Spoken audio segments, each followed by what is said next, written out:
Mercredi 15 février 2023, bonjour à tous. Merci de toujours vous informer sur RTI2, la chaîne la plus proche des populations. Au cours de ce journal, nous attribuerons des cartons rouges à la municipalité et aux administrés de la commune de Koumassi pour irresponsabilité. Et puis hors de chez nous, les Nations Unies ont lancé hier mardi un appel au don mondial pour faire face aux besoins immenses de la population syrienne et turque plus d'une semaine après les deux séismes meurtriers. Encore merci à vous pour votre fidélité. Nous vous le disions en titre, le carton rouge nous emmène dans la commune de Koumassi. Dans la commune de Koumassi, au quartier d'Ivo, où des gigantesques trous menacent les populations. Elles ont été ouvertes il y a plus de 30 ans et permettent de relier les eaux de ruissellement de la commune à la lagune Ébrié. Seulement voilà, ces grands caniveaux, comme l'appellent, les populations s'agrandissent au fur et à mesure que les jours passent. Ils sont devenus des nids de maladies pour les populations. Pagasoro Kone de Madongi nous en parle. Je peux vous l'assurer, les odeurs nauséabondes qui se dégagent de cet immense trou sont proportionnelles ou même supérieures à la couleur de cette eau. L'eau censée pourtant être incolore et inodore.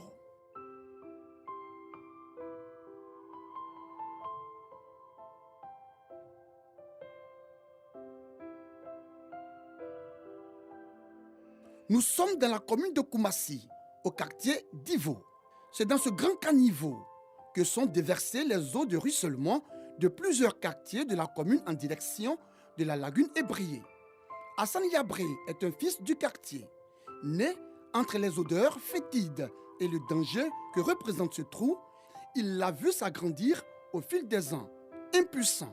Ce n'était pas aussi grand comme ça. C'est au fur et à mesure que nos dirigeants ont commencé à enlever, nos autorités ont commencé à enlever, creuser, que ça a pris de l'ampleur comme ça.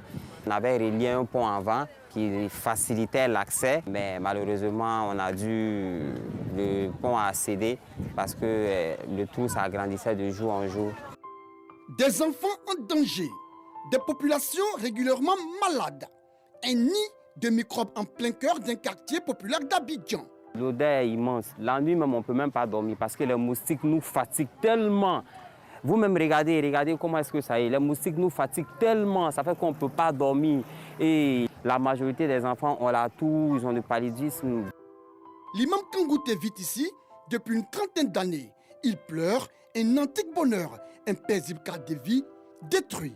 Avant, c'était des pavés qui avaient bien fait, où on pouvait même se reposer à côté. Mais aujourd'hui, ça y est, avec ils ont enlevé les pavés, bon, c'est plus bien. Il y a beaucoup de moustiques. Donc, nous demandons les autorités compétentes de venir nous remettre encore les mêmes pavés, ou soit fermés totalement pour faire ça tunnel. Ça va nous arranger beaucoup. Des gigantesques trous de ce type, on en rencontre à divers endroits du quartier d'Ivo.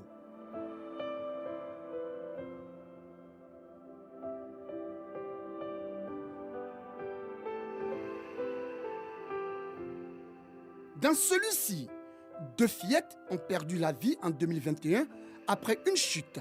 Un cauchemar duquel les habitants ne reviennent toujours pas. La grande a mis sa petite soeur au dos. Il y avait quelque chose qui est tombé dans la lagune. Donc, les gars voulaient le prendre. Donc, quand la petite a mis sa petite soeur au dos, elle voulait prendre. Donc, c'est dans ça qu'elle s'est enfoncée. L'enfant du voisin a mis un pied et puis quelqu'un les a vus. Donc, ils ont fait un grand tour parti prendre les enfants. Donc, depuis ce jour, nous étions tristes. Moumouni Ouedraogo travaille à proximité depuis une trentaine d'années. Un calvaire, un supplice, l'enfer sur terre, le vieil homme ne sait pas exactement. Simplement, il souffre. Quand tu restes ici, toute la journée, tu vas tomber malade. Tout ça sent, là. S'il n'y a pas pris, ça vient vite là. Tout ça, tu vois là, c'est le caca. Caca de sucre, tout ça sort ici. Donc ça gêne nous. Mais les populations elles-mêmes ne sont pas exemptes de tout reproche. Au péril de leur vie, elles y ont directement relié des puits perdus. Une insouciance qui en rajoute aux problèmes de santé. Les jeunes du quartier en sont conscients. Réunis ce matin pour plancher sur la question de ce gigantesque trou, ils comptent sensibiliser. On a l'impression que le trou s'agrandit au fur et à mesure. Et il y a des enfants qui jouent au ballon à côté. Quand la balle va dans l'eau sale, ils sont obligés d'aller prendre leur ballon qui est tombé là-bas. Donc on va partir voir la mairie de Koumassi s'ils peuvent nous aider à fermer le trou. Les autorités municipales se murent derrière un silence effroyable, de même pour les structures de gestion des déchets du pays. Ces machines, venues assainir l'immense et immonde trou, payent les frais. Bientôt 1 an qu'elles sont immobilisées. Les déchets sont sans doute beaucoup plus forts. La rédaction de RTI2 n'entend pas rester inactive et muette face à la souffrance des populations de ce quartier. Elle attribue alors un carton rouge à la mairie de Koumassi pour son laxisme face à ce danger qui menace la santé de ses administrés. Mais aussi carton rouge aux populations qui y déversent les ordures et les eaux usées, mettant ainsi leur vie en danger.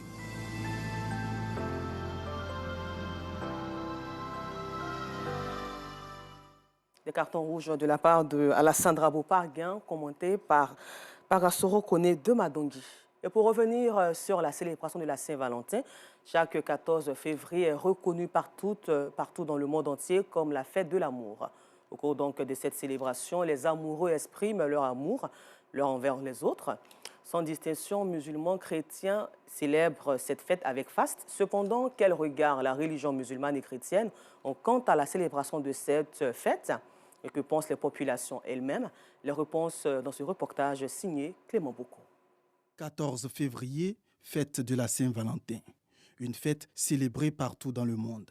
Cette fête a pris une place importante dans la vie de nombreux couples, des couples amoureux. Cependant, les avis sont mitigés quant à la célébration de la Saint-Valentin. Pour moi, personnellement, sur les personnes mariées, qui ont une relation vraiment légale, qui peuvent vraiment fêter. Je ne suis pas contre. Je dis que ceux qui les célèbrent, c'est parce qu'ils ont les moyens, c'est parce qu'ils ont envie de se faire plaisir. Sinon, je pense que ce n'est pas nécessaire. Quand tu peux montrer à ta conjointe que tu l'aimes à plusieurs reprises, tu ne vas pas forcément attendre la fête de Saint-Valentin pour la célébrer. C'est un jour spécial pour montrer vraiment à ta chérie si tu l'aimes. Voilà, comme tout le monde le dit. Voilà, d'ailleurs, même je vais l'acheter un cadeau. Voilà, il n'y a pas vous montrer ce qu'il y a dedans, mais néanmoins, voilà, ça signifie beaucoup de choses. Si chez les populations, les réactions divergent, qu'en pensent les hommes de Dieu? Pour l'imam Dramé de la mosquée Fatma Zahra de Grand Bassam, la Saint-Valentin ne doit être célébrée dans le péché. Je condamne parce que je ne suis pas pour ceux qui se cachent derrière cette fête-là pour désobéir à Allah subhanahu wa ta'ala. On peut magnifier l'amour, faire des cadeaux à son épouse, c'est très important. Et ça peut se faire à tout moment. À chaque fois que le musulman rencontre son épouse, il doit montrer à son épouse qu'il aime. L'amour doit être magnifié, sinon célébré à tout moment, mais pas attendre un 14 février pour pouvoir vraiment chercher à bouleverser, sinon renverser et même à faire des choses que même la nature n'accepte pas. Pour certains pasteurs, célébrer l'amour doit être le quotidien de chaque fidèle. Et selon eux, il faudra remplir certaines conditions avant de témoigner son amour à son ou à sa partenaire. Célébration de l'amour. Et en ce qui concerne l'amour, tout ce qu'on appelle l'amour vient de Dieu. C'est une bonne fête, ça permet quand même de fédérer les gens à une pensée. À penser déjà à l'amour dans le couple surtout. Mais le mal, c'est le profit diabolique que les gens font de cela. Des gens qui ne sont pas habilités à fêter cette fête-là viennent se greffer à cela. Des jeunes gens de 14 ans, des jeunes filles de 15 ans, et ces personnes-là qui ne sont pas mariées, qui ne sont pas dans le mariage, vous voyez, se moulent dans la chose, ils font n'importe quoi, et ça devient une fête sexuelle. Je dis bien une fête, la fête du sexe. Mais on ne peut pas fêter le sexe, parce que le sexe même n'a rien à voir avec l'amour. Cette fête des amoureux est perçue différemment chez les chrétiens catholiques. Pour eux, le 14 février célèbre plutôt les Saints Cyril et Méthode. Le 14 février, comme dans le calendrier liturgique de l'Église catholique, chaque jour il y a une célébration et aujourd'hui on célèbre particulièrement les saints Cyril et Méthode, qui sont deux frères, qui ont évangélisé une bonne partie de l'Europe. À l'origine, Saint-Valentin était quelqu'un qui était porté par un amour des hommes, mais aussi l'amour envers une jeune fille. En célébrant la Saint-Valentin et en magnifiant l'amour, les couples se redisent la grâce et la fidélité à laquelle ils sont appelés. Certes, les avis restent mitigés quant à la célébration de la Saint-Valentin. Mais une chose est sûre, toutes ces religions révélées reconnaissent que cette fête des amoureux doit être célébrée que par les couples qui vivent une relation légale. Pour assainir sa commune, la mairie d'Abobo a procédé au déguerpissement des ferrailleurs qui exercent encore à la casse d'Abobo, quartier Anador. Cette opération fait suite à un arrêté municipal qui interdit toute activité de ces artisans, mais ces derniers refusent toujours de se rendre à la nouvelle casse de Ndotré, aménagée pour eux tout spécialement. Ce bras de fer entre ces ferrailleurs et la municipalité perdure depuis un an. Et depuis un an, Georgette Ido Fofana en est le témoin.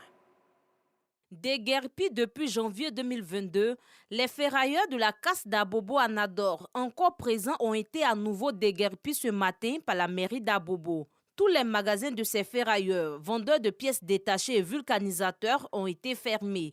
Des copies de l'arrêté interdisant toutes leurs activités ont été affichées sur les différents magasins. Pour ces artisans, il n'y a pas de place disponible pour les accueillir à la nouvelle casse de Ndotré. Nous qui sommes là, nous n'avons pas de place. Voilà à Ndotré. Actuellement, il n'y a pas de place à Ndotré. Bon, au lieu de fermer notre magasin, trouver solution d'abord, on va partir là-bas avant de fermer notre magasin. Mais ils ne nous donnent pas de solution. Ils sont à fermer, on ne vend pas, on a assis là, tantôt il y a le corps à bien qui vient, et tantôt il prend un béret rouge pour venir contre nous, on ne sait pas il y a quoi. Moi j'ai 3 femmes, j'ai 14 enfants, mais comment je vais faire nourrir?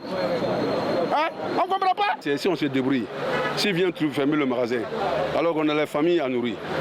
On dit la fin du mois qui arrive, le mois de carême arrive encore.